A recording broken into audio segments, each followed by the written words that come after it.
हाँ जी girls. So today we are going to start with a new chapter that is schizophrenia, यानी कि मनोविदिलता कहते हैं इसको. तो जैसे मैंने आपको पिछली कुछ क्लासेस में न्यूरोसिस के बारे में या एंजाइटी बेस्ड डिसऑर्डर्स के बारे में कराया था, and different types of disorders हमने डिस्कस करे थे, OCD, phobia and generalised anxiety disorders. तो उसी प्रकार से हमारा दूसरा टाइप ऑफ डिसऑर्डर जो कि बहुत कॉमन है, दैट इज कॉल्ड साइकोसिस, यानी कि हम इसको हिंदी में मनोविक्षिप्तता भी कहते हैं. तो मनोविक्षिप्तता जो है बहुत ही ज्यादा गंभीर प्रकार का विकार होता है, जिसमें कि दो बहुत ही महत्वपूर्ण लक्षण इसमें पाए जाते हैं. न्यूरोसिस में मैंने आपको बताया था एक इंपॉर्टेंट या महत्वपूर्ण लक्षण होता है उसका, दैट इज एंजाइटी, चिंता. ठीक है. उसके एकदम ऑपोजिट जो साइकोसिस जो है वो बहुत ज्यादा गंभीर बीमारी होती है.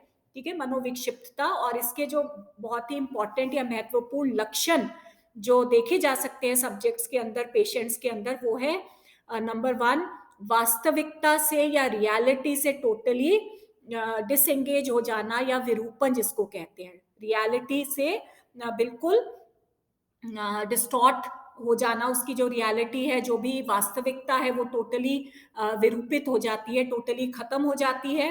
एंड सेकंड लक्षण जो है वो है पर्सनालिटी जो है वो डिसइंटीग्रेट हो जाती है, डिसऑर्गेनाइज हो जाती है, छिन्न भिन्न हो जाती है. यानी रियलिटी से विरूपण का मतलब है the patient does not know कि वो कौन है, कहाँ रह रहा है, दिन है, रात है, आसपास कौन है, फैमिली मेंबर्स कौन है. रियलिटी टोटली उसकी डिस्टॉर्टेड हो जाती है, एक प्रकार से अपने ही ड्रीम वर्ल्ड में वो रहना शुरू कर देता है. और सेकेंडली जो पर्सनालिटी उसकी छिन भिन हो जाती है, यानी कि वो पीड़ित व्यक्ति जो है उसका टोटली जो विश्वास संस्थान होता है, बिलीफ सिस्टम जो होता है, वो खत्म हो जाता है. विभिन्न प्रकार की हेलुसिनेशंस, इल्यूजन्स, विभ्रम और भ्रम जिसको कहते हैं, उनका वो शिकार हो जाता है. अपने बारे में जो इंसाइट या अंतर्दृष्टि जो है सब्जेक्ट की, वो बिल्कुल खत्म हो जाती है.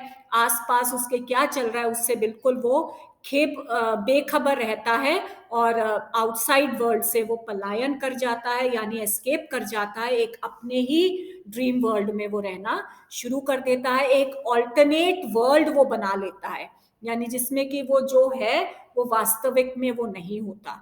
ठीक है. तो इस प्रकार का एक ड्रीम वर्ल्ड या एक ऑल्टरनेट वर्ल्ड वो बना लेता है, जिसमें वो रहना शुरू कर देता है. ओके. तो अगर हम इसकी DSM 2 के अकॉर्डिंगली दो प्रकार की मनोविक्षिप्तता होती है. एक है आपकी ऑर्गेनिक यानी कि फिजिकल, और दूसरी है फंक्शनल. ऑर्गेनिक मनोविक्षिप्तता वो होती है जो कि किसी ऑर्गेनिक या शारीरिक कारणों की वजह से होता है, यानी कोई एक्सीडेंट हो गया, ठीक है, कोई ब्रेन में चोट लगने के कारण, शारीरिक कारण की वजह से आपके अंदर मनोविदिलता के सिम्टम्स आ जाते हैं. और दूसरा है आपका फंक्शनल साइकोसिस, यानी कि जिसका आपके ऑर्गेनिक रीजन से कोई लेना देना नहीं है. ठीक है. तो यहां पर हमारा जो मकसद है स्टडी करने का वो है फंक्शनल साइकोसिस. ठीक है. इसके अंतर्गत आपके डिफरेंट टाइप्स ऑफ डिसऑर्डर्स आ जाते हैं, जैसे कि स्किज़ोफ्रेनिया है, डिल्यूजनल पैरानोइया हो सकता है, मूड डिसऑर्डर्स है. ये डिफरेंट टाइप्स ऑफ डिसऑर्डर्स हैं जो कि फंक्शनल या साइकोसिस के अंतर्गत हम स्टडी कर सकते हैं. ठीक है. तो ये प्रकार्यात्मक मनोविक्षिप्तता भी इसको कहते हैं. अलग अलग तरीके से या अलग अलग कैटेगरीज में इनको डाला गया था DSM 3 ने, DSM 4 ने, परंतु उसके बाद धीरे जब और स्टडीज हुई इनके ऊपर और रिसर्च हुआ इनके ऊपर, तो हमने इनको एक कैटेगरी में यानी फंक्शनल साइकोसिस के अंतर्गत डाल दिया था. तो अगर हम इसकी डेफिनेशन के ऊपर देखें, APA की डेफिनेशन है, यानी कि किस तरीके से हमने मनोविक्षिप्त विकारों का वर्णन किया है.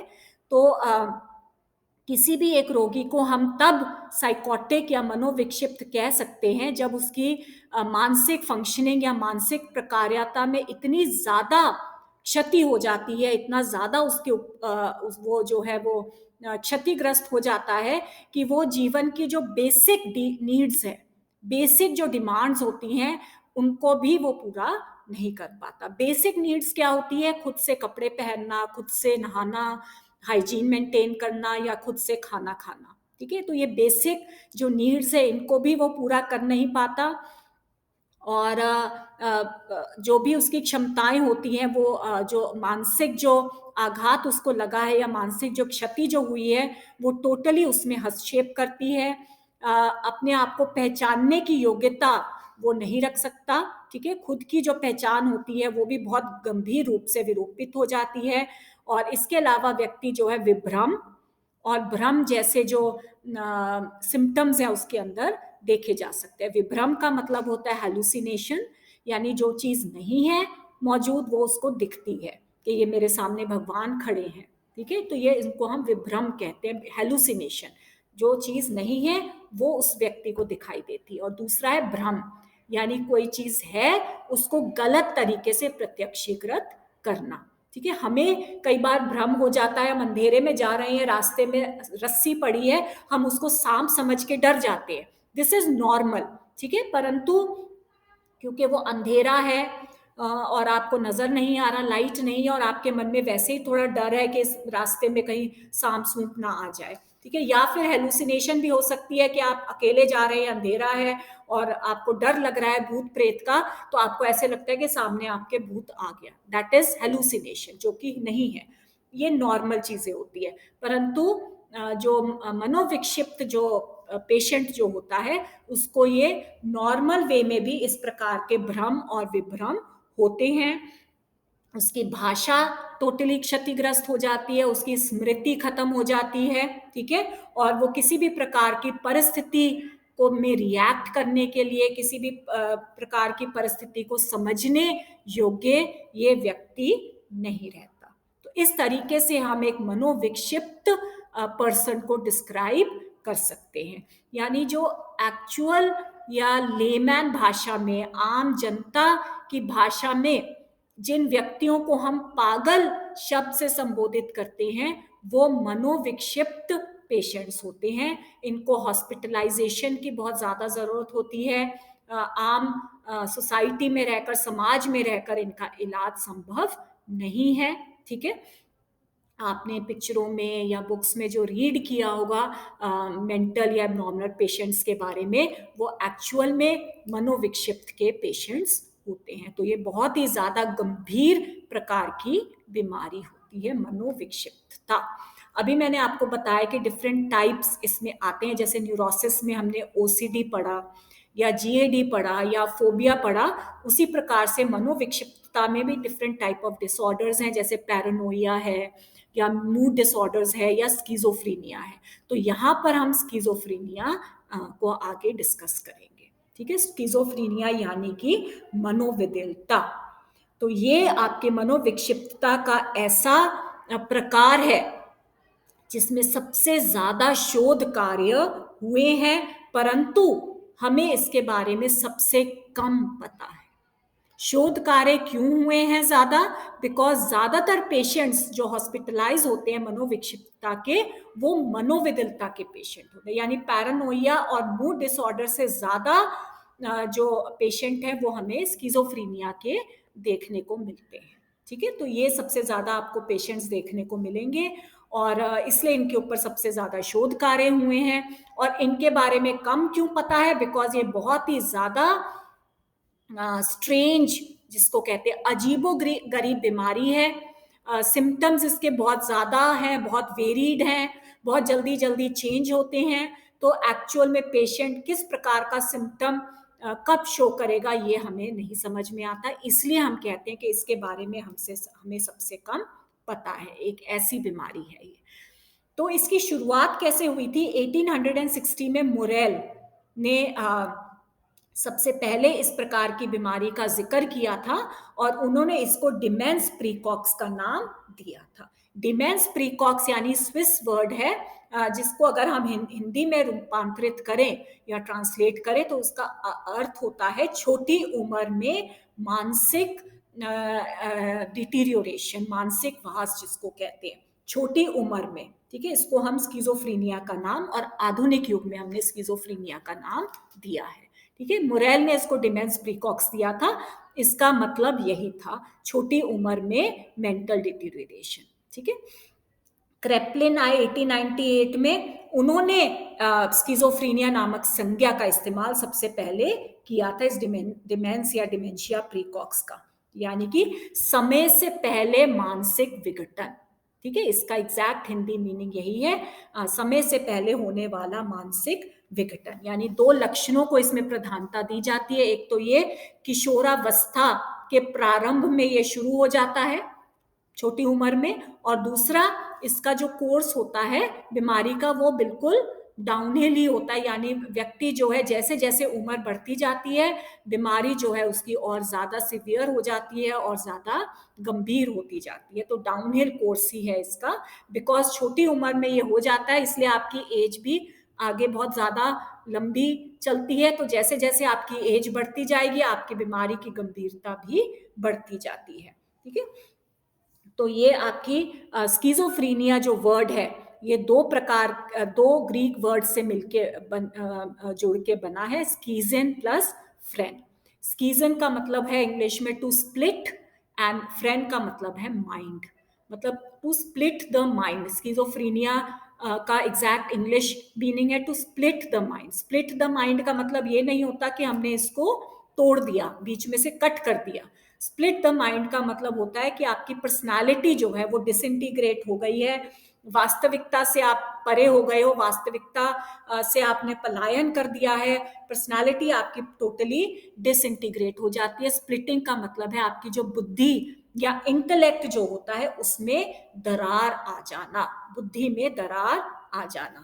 तो इस तरीके से हम मनोविकलता को या स्किज़ोफ्रेनिया को एक्सप्लेन कर सकते हैं। ठीक है, तो now we come to the clinical symptoms, यानी कि इसके सिम्टम्स क्या होते हैं, इसके लक्षण क्या होते हैं।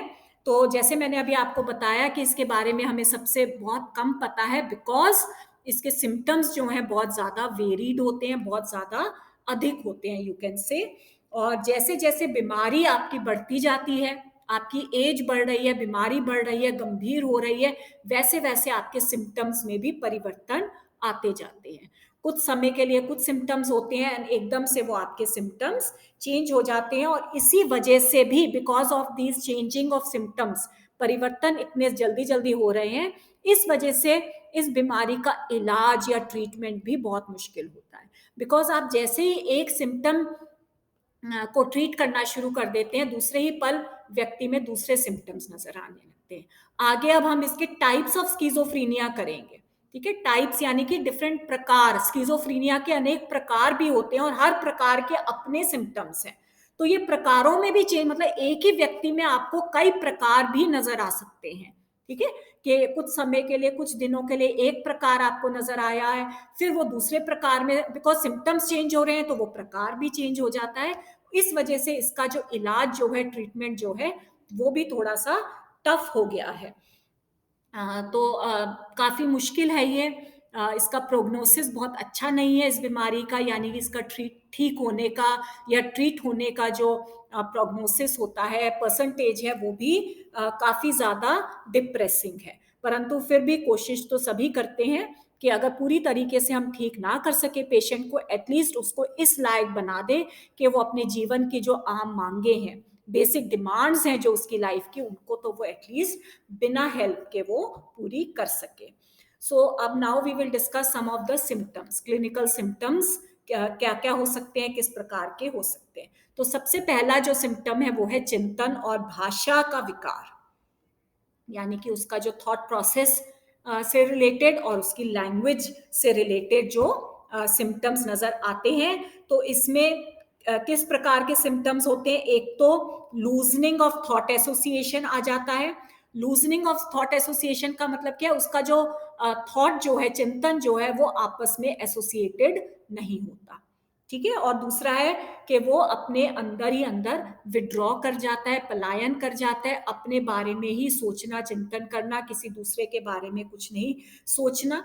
और उसके जो भाव जो होते हैं वो बहुत ही ज्यादा एम्बिवेलेंट होते हैं, न्यूट्रल होते हैं, सपाट होते हैं, किसी भी प्रकार का भाव या फीलिंग जो है वो आपके उसके चेहरे पर नहीं देख सकते हैं।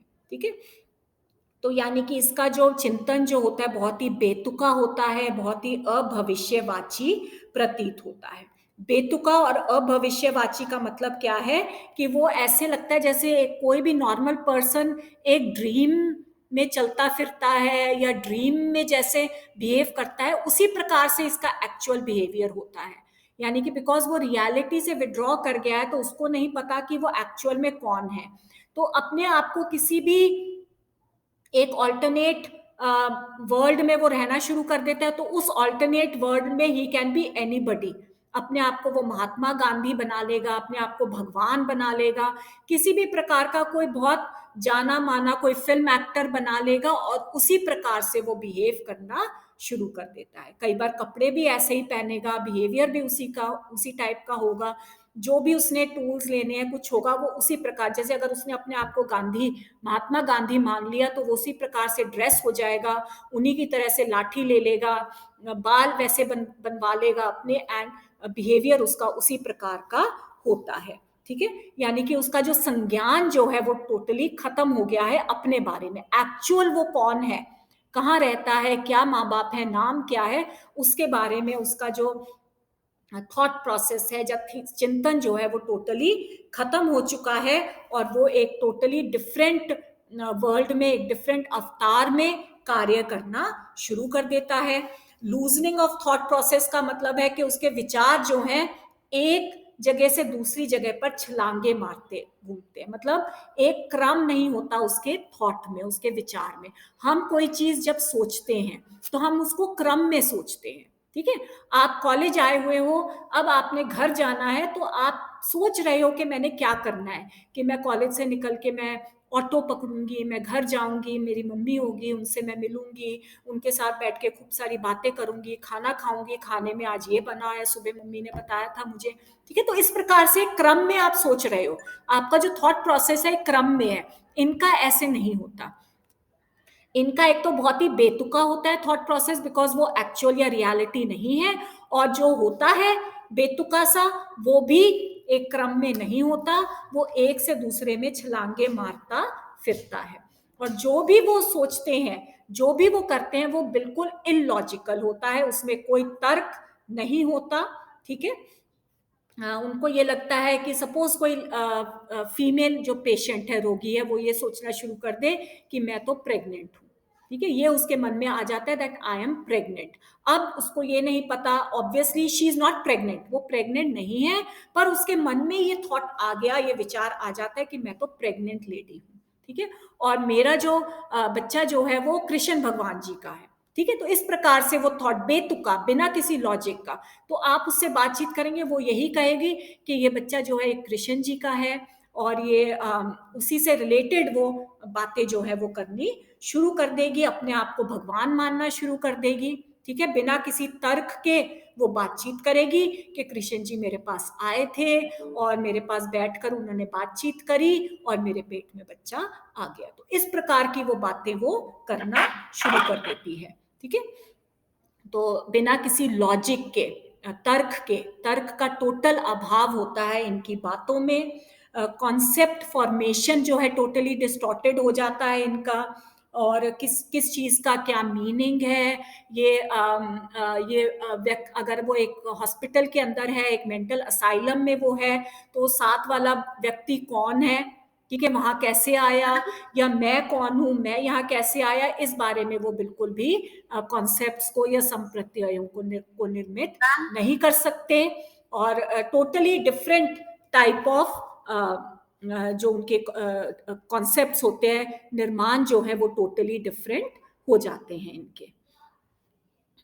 मैम अगर हम इसे, हाँ जी, so we come to the next जो सिम्टम है वो है आपके संभाषण या स्पीच से रिलेटेड। ठीक है, जो हमारी स्पीच जो होती है वो बहुत ज्यादा डिसऑर्डर्ड हो जाती है, यानी कि क्योंकि उसका थॉट प्रोसेस डिसऑर्डर्ड है, चिंतन जो है वो टोटली विरूपित हो गया है, तो ऑब्वियसली उसकी स्पीच या भाषा जो है वो भी उसी प्रकार से विरूपित हो जाती है। वो बार बार अपने वर्ड्स को रिपीट करता है, या बेतुका बोलता है, उसको समझ नहीं आ रही है कि वो क्या बोल रहा है, और कई बार बहुत ऊंची ऊंची बोलना शुरू कर देगा, कई बार बहुत धीमे धीमे बोलेगा। तो तो इस प्रकार के बहुत ज़्यादा आपको स्पीच डिसऑर्डर्स जो हैं उसमें नज़र आने लगते हैं। स्किज़ोफ्रेनिया के पेशेंट में कई बार आपको कोई ऐसी लैंग्वेज भी वो बोलना शुरू कर देगा जो उसने कभी पहले ना सीखी है ना बोली है। तो इस प्रकार के स्पीच डिसऑर्डर्स जो हैं वो हमें स्किज़ोफ्रेनिया के पेशेंट्स में देखने को मिलते हैं। ठीक है? इसके अलावा डिल्यूजन बहुत ज़्यादा, जैसे मैंने आपको कहा भ्रम, उसको हेलुसिनेशंस बहुत ज़्यादा हैं, इल्यूजन्स होते हैं, विभ्रम है। तो इस प्रकार के सिम्पटम्स भी आपको आपको स्किज़ोफ्रेनिया के पेशेंट्स में देखने को मिलते हैं। यानी उसको भगवान की आवाज़ें सुनाई देनी, भगवान दिखाई देना, या उसको अजीबो-गरीब स्मेल्स आनी शुरू हो जानी कि मेरे को तो कोई ज़हरीली गैस मेरे कमरे में छोड़ी हुई है, या मेरे को भगवान जो है वो मेरे को आदेश दे रहे हैं। कई बार कोई क्रिमिनल एक्टिविटी भी कर देते हैं, एंड इफ यू आस्क कि आपने ये क्यों किया, ठीक है, इस व्यक्ति को आपने थप्पड़ क्यों मारा या इस व्यक्ति को आपने डंडे से क्यों मारा, तो वो कहेगा मुझे भगवान ने आदेश दिए थे, मुझे भगवान की आवाज आई थी। These are called hallucinations. और वो इतना ज्यादा कॉन्फिडेंटली आपको ये चीज बोलेगा कि आपको समझ नहीं आएगा, वो पूरी की पूरी बातचीत आपको सुना देगा जो उसकी भगवान के साथ हुई थी। ठीक है, तो इस प्रकार के जो भ्रम है, विभ्रम है, ऑडिटरी भी और विजुअल भी, स्मेल से रिलेटेड भी, कि बहुत दूषित गैस जो है मेरे ऊपर छोड़ी जा रही है, मेरे को कोई मारना चाह रहा है, या उसको लगता है कोई दो जने बातचीत कर रहे हैं तो मेरे बारे में बातचीत कर रहे हैं, दे वांट टू किल मी। ठीक है, कोई खाना उसके पास आता है तो उसको लगता है कि इसमें जहर मिला हुआ है। तो इस प्रकार के भ्रम और विभ्रम, डिल्यूजन्स जिनको कहते हैं, व्यामोह, ये भी हमें स्किज़ोफ्रेनिया के पेशेंट्स में देखने को मिलते हैं। इसके अलावा सेंसेशन, परसेप्शन और अटेंशन से रिलेटेड सिम्टम्स भी आपको देखने को मिलेंगे स्किज़ोफ्रेनिया पेशेंट्स के अंतर्गत। यानी कि सेंसेशन का विकार, संवेदना का विकार जिसको कहते हैं, कि यानी कि उसको कोई भी चीज फील नहीं होती, ना ठंड ना गर्मी, ठीक है, कोई पेन नहीं, कोई कुछ नहीं। इस प्रकार के डिसऑर्डर्स भी आपको देखने को मिलते हैं। आप बहुत धीरे से कोई बात करोगे, उसको ऐसे लगेगा कोई चीख रहा है, कोई चीख चीख के आवाज बात कर रहा है, उसको सुनाई नहीं देता। तो इस प्रकार के सेंस ऑर्गन से रिलेटेड, आपकी संवेदनाओं से रिलेटेड भी सिम्टम्स उनमें देखने को मिलते हैं। परसेप्शन या प्रत्यक्षीकरण से रिलेटेड डिस्टॉर्शंस होती है। यानी वो बेड पर बैठा है तो उसको लगेगा जमीन जो है बहुत गहरी है, he scared to get down from the bed, because उसको लगेगा कि मैं मतलब कि उतरूंगा तो मैं गिर जाऊंगा और मुझे बहुत ज्यादा चोट लगेगी। मतलब वो गहराई वाला परसेप्शन, डेप्थ परसेप्शन जिसको कहते हैं, उसको वो समझ नहीं पाता। ठीक है, इसके अलावा और फिर ये तो मैंने कहा है कि बेड से उसको लगेगा जमीन जो है बहुत गहरी है, और कई बार क्या होगा कि वो 10वें माले पर चढ़ा हुआ है और उसको लगेगा कि ये तो बिल्कुल पास है जमीन, और वो उस पे से कूद भी जाता है। ठीक है, एंड ही डाइज। ठीक है, तो इस प्रकार की जो डेप्थ परसेप्शन जो है वो उसकी टोटली डिस्टॉर्ट हो जाती है, और कोई बिल्कुल सामने पड़ी चीज उसको दिखाई नहीं देती, उसको लगता है वो बहुत दूर है। ठीक है, और मतलब he is not able to perceive properly, उसका जो प्रत्यक्षीकरण है वो टोटली डिस्टॉर्ट हो जाता है। जैसे अभी प्रत्यक्षीकरण में भी डिफरेंट टाइप ऑफ हेलुसिनेशंस, विभ्रम और भ्रम आ जाते हैं, और जो भी उसको ये फील होता है कि जो मैं सोच रहा हूँ वो सारी की सारी दुनिया में मतलब कि वो फैल रहा है, या सारे सारे लोग जो हैं वो मेरी थॉट्स को सुन पा रहे हैं। ठीक है, सबको सुन रहा है जो मैं सोच रहा हूँ, और उसको कानों में डिफरेंट टाइप ऑफ वॉइसेस भी सुनाई देंगी, कमेंट्री देती हुई, आर्ग्यू देती हुई वॉइसेस जो हैं उसको सुनाई देती है। इसके अलावा उसके अटेंशन या ध्यान रिलेटेड डिस्टॉर्शंस भी बहुत ज्यादा होते हैं। एक ही समय पर बहुत ज्यादा देर एक चीज के ऊपर वो ध्यान नहीं दे पाता, उसका ध्यान जो है वो भटकता रहता है।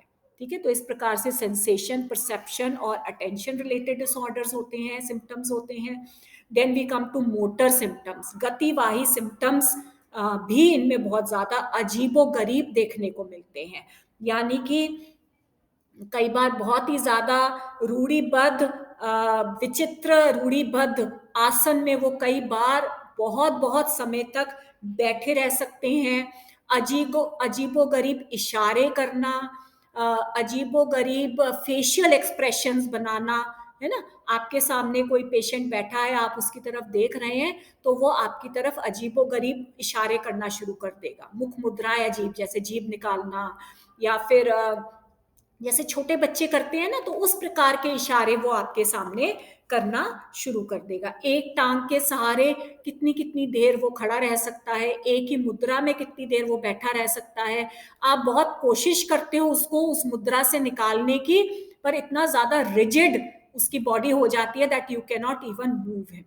और जब वो मूव होता है या अपना वो आसन चेंज करता है, तो उसका शरीर जो है टोटली नीला पड़ा हुआ होता है, बिकॉज़ वो एक ही आसन में, एक ही मुद्रा में कई घंटों तक बैठा हुआ है, कई घंटों तक खड़ा हुआ है। तेज़-तेज़ इधर-उधर वो भागना शुरू कर देगा कभी-कभी, एक ही जगह पर बिल्कुल शांत एक ही मुद्रा में बैठा रहेगा। तो इस प्रकार के मोटर सिम्पटम्स, यानी शारीरिक सिम्पटम्स जो हैं, गतिवाही सिम्पटम्स जो हैं, आपको उसमें देखने को मिलते हैं। ठीक है? भाव या अफेक्टिव सिम्पटम्स होते हैं। भाव का मतलब होता है जो उसका फीलिंग्स जो होती हैं, ठीक है? जो उसके अंदर के जो भाव होते हैं वो बहुत ही ज़्यादा वो भी डिस्टॉर्टेड हो जाते हैं, यानी कि एक तो इनएप्रोप्रिएट भाव आपको उसमें को देखने को मिलेगा, यानी खुशी वाली सिचुएशन में ज़ोर-ज़ोर से रोना, या दुःख वाली सिचुएशन में हँसना शुरू कर देना, या फिर बिल्कुल सपाट भाव होएगा। आप जो मर्ज़ी उसको कहते रहो, जो मर्ज़ी आप उसको सुनाते रहो, उसके चेहरे पर किसी भी प्रकार के कोई भाव आपको दिखाई नहीं देंगे। मूड जो है उनका टोटली ग्रे जिसको कहते हैं, इस प्रकार का मूड होता है, यानी कि कोई आपको कोई रिएक्शन नहीं देगा। वो पार्टी में गया है, आप पार्टी से आकर उसको पूछोगे कि पार्टी उसको कैसी लगी, तो वो अजीबो-गरीब आपको आंसर दे देगा कि मतलब कि सामान्य व्यक्ति कहेगा कि हमें बहुत मज़ा आया वहाँ पर, तो वो आपको कहेगा कि हाँ, संगीत बहुत अच्छा था। ठीक है? तो इस प्रकार से कोई भी एक पर्टिकुलर फैक्टर के ऊपर ही वो कॉन्संट्रेट करेगा। जैसे मैंने आपको बताया ना, अटेंशन डिसऑर्डर होता है, किसी भी एक चीज़ के ऊपर वो कॉन्संट्रेट करता है, बहुत सारी चीज़ों के ऊपर वो कॉन्संट्रेट नहीं कर, जैसे एक नॉर्मल व्यक्ति होता है, वो हम सारे चारों तरफ हम अपने देखते हैं कि क्या हो रहा है, क्या है, खाना बहुत अच्छा है, संगीत बड़ा अच्छा बज रहा था, या हमें ये लोग हमें मिले, जान पहचान वाले, या हमने इनसे ऐसी बातचीत करी, हमने डांस करा, तो इस प्रकार से हमने पार्टी का मजा लिया। परंतु ये जो लोग होते हैं, ये इस प्रकार से किसी भी तरीके से आपको नहीं बता पाएंगे। ठीक है? कोई भी एक छोटी सी डिटेल के बारे में आपको बता देंगे, और उसके अलावा कुछ भी नहीं। ठीक है? तो ये इनअप्रोप्रिएट अफेक्ट होता है इनका, जैसे मैंने आपको बताया, अनुचित भाव होते हैं, सपाट भाव होते हैं इनके, और कोई हँसी, खुशी, इस तरीके का कोई भाव आपको इनके अंदर देखने को मिलेगा। कितनी भी दुःख भरी बात आपको उसको बता दो, आपके पिता की मृत्यु हो गई है, तो वो ज़ोर-ज़ोर से हँसना शुरू कर देगा। ठीक है? तो इस प्रकार के भाव आपको उसके अंदर देखने को मिलते हैं। तो ये आपके कुछ मेजर क्लिनिकल सिम्पटम्स हैं which you can see in schizophrenic patients. इसके अलावा कुछ और भी सिम्पटम्स हैं, वो हम बार-बार डिस्कस भी कर चुके हैं, जैसे डिसऑर्गेनाइज़ेशन उसकी बहुत ज़्यादा हो गई है अपनी प्रकार्यता से रिलेटेड, ठीक है? कि वो अपने कॉमन जो कार्य हैं, वो भी वो नहीं कर पाता है। सेल्फ के बारे में ज्ञान उसका बिल्कुल खत्म हो चुका है। अपनी इच्छा से वो कोई कार्य नहीं कर पाता। बाहरी जगत से उसका जो रिलेशनशिप है, वो बिल्कुल खत्म हो चुका है, वो संपर्क उसका टूट चुका है। ऐसे पेशेंट जो है वो सोशली विथड्रॉ कर जाते हैं, ठीक है? समाज से वो पलायन कर जाते हैं, और एक अपने ही एक सेल्फ मेड वर्ल्ड में वो रहना शुरू करते हैं। तो जो जीवन की जो आम मांगे होती हैं, इनको भी वो पूरा नहीं कर पाते। ठीक है? तो these are some of the symptoms, clinical symptoms, नैदानिक सिम्पटम्स या लक्षण जो कि आपको एक स्किज़ोफ्रेनिया के पेशेंट में देखने को मिलते हैं। ठीक है? सो नाउ हमने अब तक किया है कि सबसे पहले तो मनोविक्षिप्तता क्या होती है, ठीक है? साइकोसिस क्या होता है, और देन वी कम टू मनोविदिलता या स्किज़ोफ्रेनिया, वो क्या होती है, और उसकी definition, and then what are the major clinical symptoms या नैदानिक लक्षण जो कि हमें स्किज़ोफ्रेनिया के पेशेंट में देखने को मिलते हैं। ठीक है? So thank you girls.